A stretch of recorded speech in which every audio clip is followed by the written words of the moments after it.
Praise Lord. होलीवर्ड channel में एक बार फिर से आपका स्वागत है। मैं चाहता हूँ वीडियो शुरू करने से पहले आप इस वीडियो को लाइक करें, शेयर करें इस वीडियो को, और जिन्होंने सब्सक्राइब नहीं किया है वो इस चैनल को सब्सक्राइब करें, ताकि परमेश्वर का ये वचन जो हम रोज़ इसे देख सकें, इसे सुन सकें और परमेश्वर के नाम की बड़ी महिमा होने पाए। आइए हम परमेश्वर के वचन की महिमा में चलेंगे, उसकी वचनों को सुनेंगे, उसकी बातों को सीखेंगे।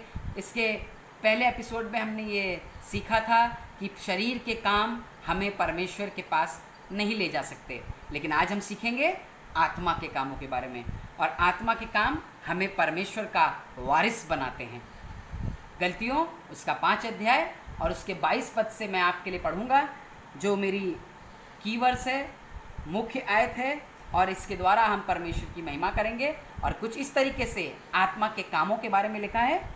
पर आत्मा का फल या आत्मा के काम प्रेम, आनंद, मेल, धीरज, कृपा, भलाई, विश्वास, नम्रता और संयम है। ऐसे ऐसे कामों के विरोध में कोई व्यवस्था नहीं है। और जो मसीह यीशु के हैं, उन्होंने शरीर को उसकी लालसाओं और अभिलाषाओं समेत क्रूस पर चढ़ा दिया, ताकि हम आत्मा के द्वारा जीवित हैं तो आत्मा के अनुसार चले भी। परमेश्वर के लोगों, मैं आज परमेश्वर का धन्यवाद करता हूँ कि परमेश्वर हर दिन अपने वचनों से, अपने वचन मनन से हमें सिखाने की बात करता है। और आज पौलुस कलीसिया को जब उसने शरीर के कामों के बारे में बता दिया, शरीर की बातों के बारे में बता दिया, शरीर के कामों की शिक्षा दे दी, आज पौलुस कलीसिया को ये सिखा रहा है कि कलीसिया किस तरीके से आत्मिक कामों को पूरा करे। क्या है आत्मिक काम? आत्मिक काम प्रेम, आनंद, मेल, धीरज, कृपा, भलाई, विश्वास, नम्रता और संयम है। और ऐसे कामों के विरोध में कोई भी व्यवस्था नहीं है। कोई हमें सजा नहीं देगा अगर हम जाकर किसी का भला करेंगे। कोई हमें सजा नहीं देगा अगर हम जाकर किसी का कल्याण बोलेंगे, किसी के जीवन में आशीष देंगे, किसी से प्रेम करेंगे।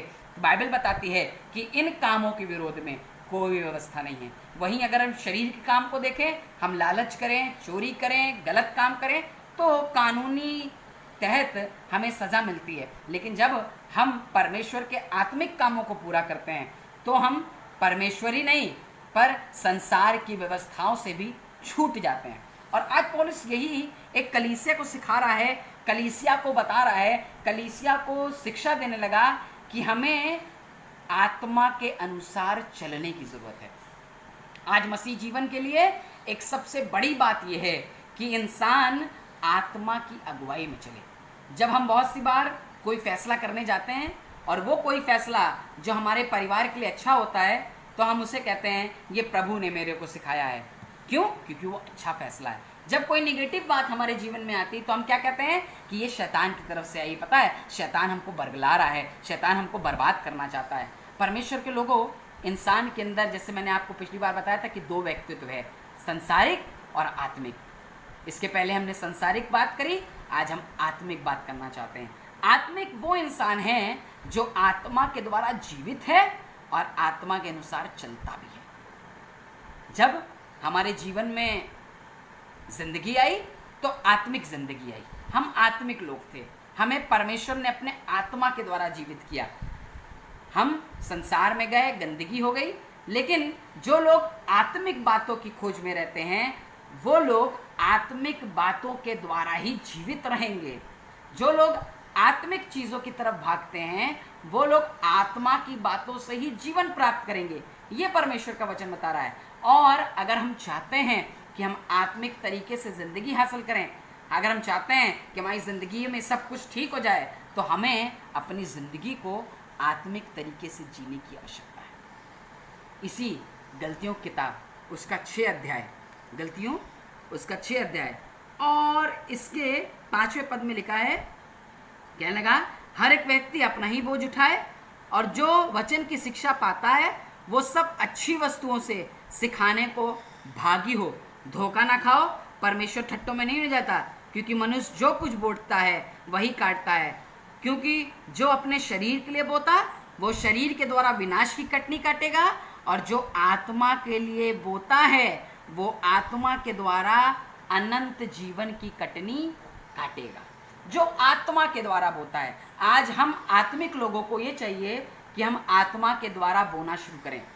बहुत सी बार हम सोचते हैं हम क्यों भलाई करें किसी की, हम क्यों मदद करें किसी की। हमें मदद इसलिए करनी है क्योंकि हम प्रभु के जन हैं और हम आत्मा के चलाए चलते हैं, हम आत्मिक लोग हैं।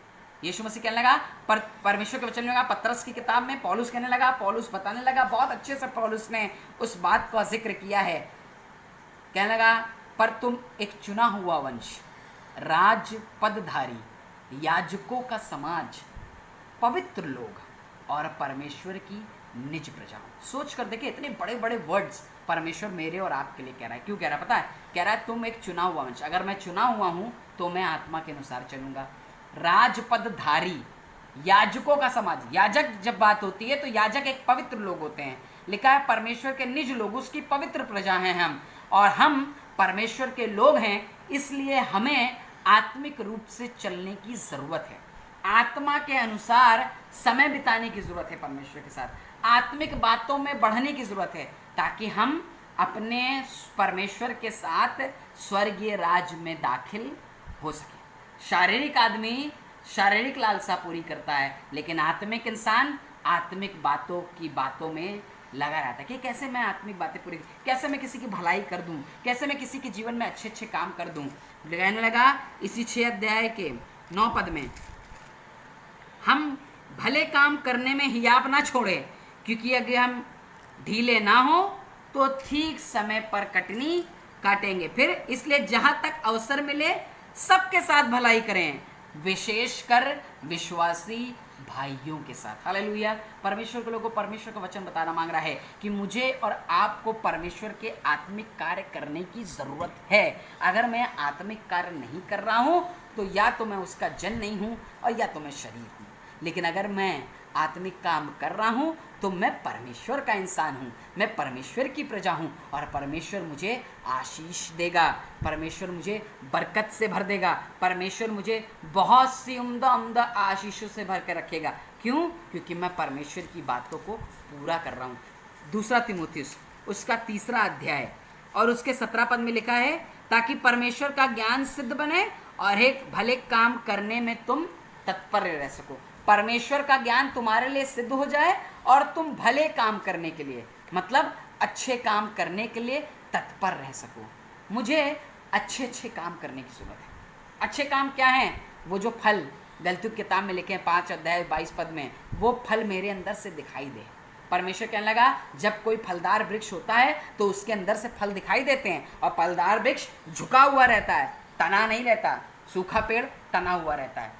जिसके अंदर फल रहते हैं वो वृक्ष तन नीचे झुक जाता है, ताकि हम उसके फलों को तोड़ करके उससे खा करके तृप्त हो सकें। आज मुझे भी झुक जाने की ज़रूरत है, परमेश्वर के फलों से भरे रहने की ज़रूरत है, ताकि कोई भी इंसान जब मुझे देखे तो कहे ये आत्मिक जन है, इसके अंदर परमेश्वर की आत्मा का फल दिखाई देता है।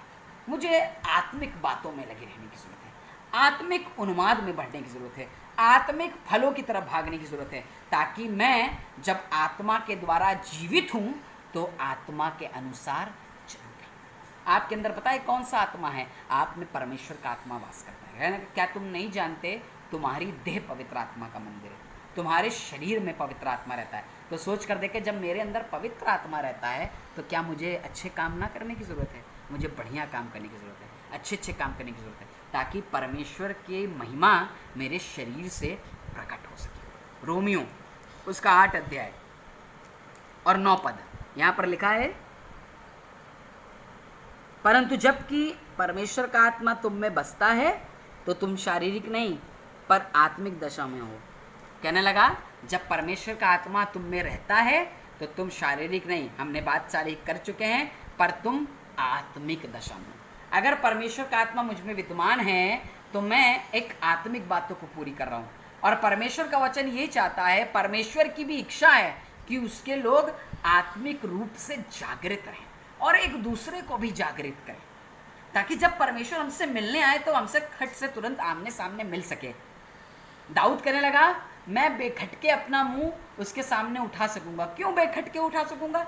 इसलिए क्योंकि मैं आत्मा के द्वारा चलता हूँ। इसीलिए मुझे कोई कोई डर नहीं होगा, मैं तुरंत अपने परमेश्वर की तरफ नजर करूंगा, उसको देखूंगा, क्योंकि मैं आत्मा के अनुसार चलता हूं। और जो आत्मा के अनुसार चलेगा वो आत्मिक रूप से कटनी काटेगा, वो आत्मिक बातें पूरी करेगा, उसके जीवन में आत्मा के गुण दिखाई देंगे, उसके जीवन में आत्मा की बातें दिखाई देंगी, उसके अंदर आत्मा के काम दिखाई देंगे। और जो कोई परमेश्वर की आत्मा के अनुसार चलेगा वो आत्मा के अनुसार जीवन की बातों को प्राप्त करेगा और परमेश्वर के राज्य का वारिस हो जाएगा।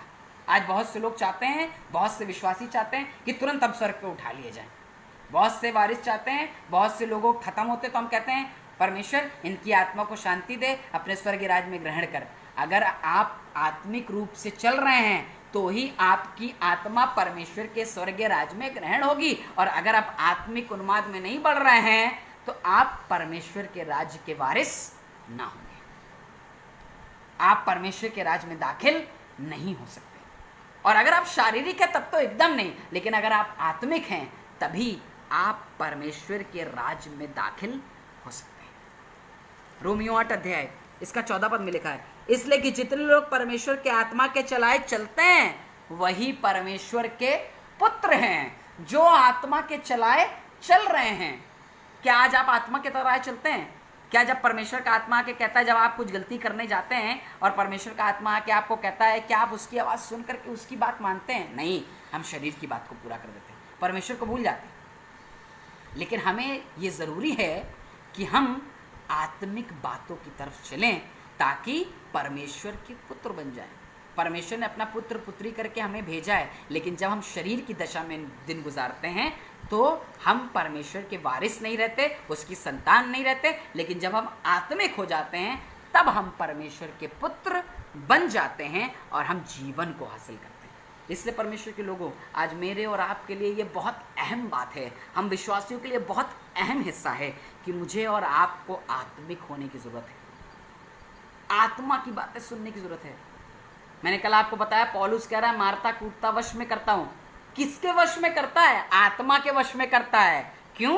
क्योंकि आत्मा के चलाए चल रहा है, आत्मा के वश में कर दे रहा है अपने आप को, शरीर के वश में नहीं कर रहा है। इसलिए मुझे और आपको आत्मा के वश में हो जाने की ज़रूरत है ताकि मेरी ज़िंदगी का निर्वाह आत्मिक रूप से होने पाए, मेरी ज़िंदगी का चाल चलन आत्मिक बातों में बढ़े। जिसकी भलाई करनी चाहिए उसकी किया करो, खासकर मसीह विश्वासियों की। हमें बहुत ज़रूरी है कि हम अपने लोगों की भलाई करना सीखें, अपने उस गुणों को, परमेश्वर के उस गुणों को, परमेश्वर के उस पवित्र आत्मा के वरदान को, फल को अपने अंदर आने दें। तब आएगा जब हम आत्मिक हो जाएंगे। आज हमें बहुत ज़रूरत है आत्मिक होने की। यीशु का लहू हमें शुद्ध करता है और हमें परमेश्वर आत्मिक करना चाहता है। कैसे होंगे आत्मिक? जब हम वचन पढ़ेंगे, उसकी बातों पर चलेंगे, पवित्र आत्मा से पूछेंगे, परमेश्वर से पूछेंगे, उसकी उपस्थिति में बैठेंगे, तब हम आत्मिक बातों में बढ़ते चले जाएंगे। कहने लगा, अगर तुम आत्मा के अनुसार जीवित हो तो आत्मा के अनुसार चलने की भी ज़रूरत है। परमेश्वर के लोगों, मैं आज आपको बताना मांगता हूँ कि परमेश्वर का वचन सीधे और साफ शब्दों में हमें और आपको ये बात बताना मांग रहा है कि हमें और आपको आत्मा के अनुसार जीवन जीने की ज़रूरत है। जब हम आत्मिक होंगे तब हम परमेश्वर के पुत्र कहलाएंगे, उसके वारिस होंगे और परमेश्वर हमें आशीष दे रहा है। इन दोनों दिनों में मैंने आपको ये बताया है कि अगर आप एक अच्छा जीवन देखना चाहते हैं, शरीर की बातों पर मन ना लगाएं पर आत्मिक बातों पर लगाएं, ताकि आप परमेश्वर की तरफ बढ़ते जाएं और परमेश्वर आपका पिता हो, आप उसके पुत्र हों और आप उसके राज्य के वारिस बन सकें।